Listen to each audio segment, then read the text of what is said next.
زوار القناة السلام عليكم، تحية واحترام لمشاهدينا الكرام. أمل أن تكونوا بألف خير وفي صحة جيدة، ومرحبا بكم في فيديو جديد على قناتكم عشاق الحدث. وبدون إطالة، هي أيام معدودات على بداية العرس العالمي. جميع الأنظار ستتجه إلى الجزيرة العربية، تحديدا إلى دولة قطر التي ستشهد على معارك حمية الوطيس، نزالات سيتابعها الكبير والصغير، ومباريات ستحظى بمتابعة أغلب سكان المعمورة. ومن حسن الحظ شاءت الأقدار أن يكون المنتخب المغربي متواجدا في هذا الحفل العالمي. وأكيد انطلاقا من موضوع الفيديو تعرفون ما سيتم تناوله في هذا الشريط. نعم، تشكيلة المنتخب المغربي في المونديال العالمي، وهذه التشكيلة على الأرجح هي من ستكون مع والد الركراكي في نهائيات كأس العالم، وهذا استنتاجا من مجموعة من التصريحات أدلى بها والد الركراكي، وكذلك انطلاقا من آراء مجموعة من المحللين لهم مكانة في المشهد الرياضي المغربي. وكي لا نطيل عليكم، هذه هي التشكيلة المتوقعة للمنتخب المغربي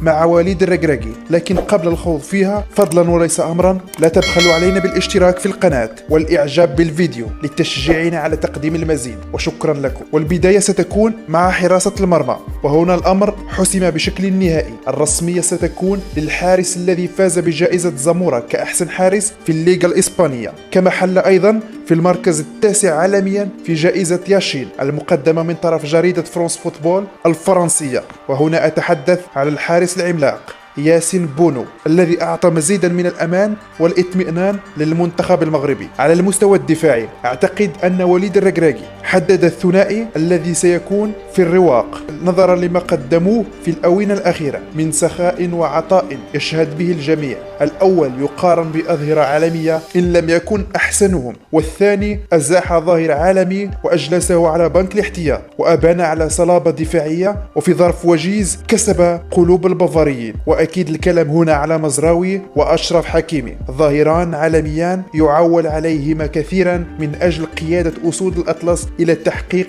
إنجاز يبقى خالدا في الذاكرة المغربية. أما ثنائية خط الدفاع ستكون مشكلة من القائد رومان غانم سايس، لما له من مستوى ثابت طيلة تواجده مع المنتخب المغربي في السنوات الماضية، بشراكة مع الفتى المحبوب نايف أجرد الذي يتمتع هو الآخر برزانة وهدوء في أسلوبه. رغم أن الإصابة غيبته كثيرا هذا الموسم، لكن برجوعه إلى مباراة فريق ويستهام قبل المونديال رجحته كي يكون أساسي مع المنتخب المغربي على مستوى وسط الميدان. انطلاقا من متابعتنا للأحداث الكروية، لاحظنا في السنوات الأخيرة أن أي فريق يملك وسط ميدان قوي يسيطر على أغلب التتويجات القارية، ووسط ريال مدريد خير دليل على كلامي. فازوا بألقاب عديدة في السنوات الماضية، وإذا قمنا بالتدقيق وفحص مؤهلات ثلاثي ريال مدريد سنجد أنهم لا يتشابهون في طريقة اللعب. كاسيميرو عدواني واندفاعي، مودريتش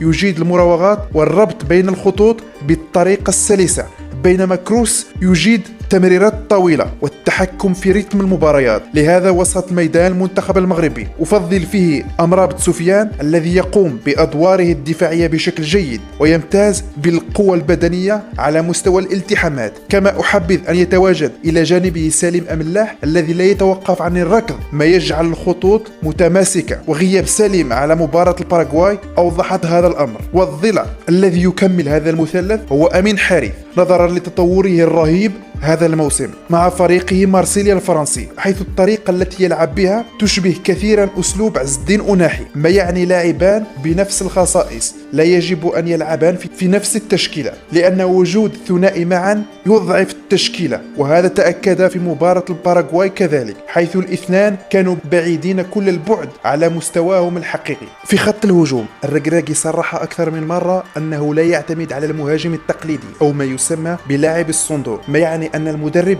لن يعتمد على عبد الرزاق حمد الله، رغم أن أغلب المغاربة يفضلونه في هذه التشكيلة، بل سيعتمد على لاعب إشبيليا الإسباني يوسف نصيري، رغم أن هذا الأخير يخلق كثير من الجدل في الشارع الرياضي المغربي. أما الجناح الأيمن فالمكان مضمون لحكيم زياش، رغم أنه بعيد جدا على التنافسية في نادي تشيلسي الإنجليزي، إلا أن قيمة حكيم لا تتناقش داخل المنتخب المغربي، لأن اللاعب بلمسة واحدة يغير لك مجريات المباراة. المباراة. أما فيما يخص الجناح الأيسر، الأداء الذي قدمه عبد الصمد الزلزولي هذا الموسم مع فريقه أوساسونا يشفع له أن يظفر بالمركز الأساسي داخل تشكيلة المنتخب المغربي، لكن أعتقد أن وليد الركراكي سيعتمد على سفيان بوفال لما لديه من خبرة كبيرة على مستوى المنتخب المغربي. وهكذا أكملنا 11 لاعبا الذين سيكونون أساسيون في تشكيلة وليد الركراكي. وبالرغم اختلافنا مع المدرب إلا أننا لدينا الثقة الكاملة في الرجل بأن يذهب بعيدا في هذا المونديال، لأن المنتخب المغربي يتوفر على تركيبة بشرية رائعة جدا وقد تحرج أغلب المنتخبات العالمية، إن لم نقل ستزعزع خصومه أجمعين. وإلى هنا وصلنا إلى الختام. أمل أن أكون قد وفقت في اختيار التشكيل التي سيعتمد عليها وليد الركراكي. في نهاية المطاف تبقى هذه التشكيلة مجرد رأي واستنتاج وفقط. اكتبوا لنا رأيكم في خانة التعليقات، وشكرا لكم على متابعة الفيديو، وإلى فيديو آخر إن شاء الله، والسلام عليكم.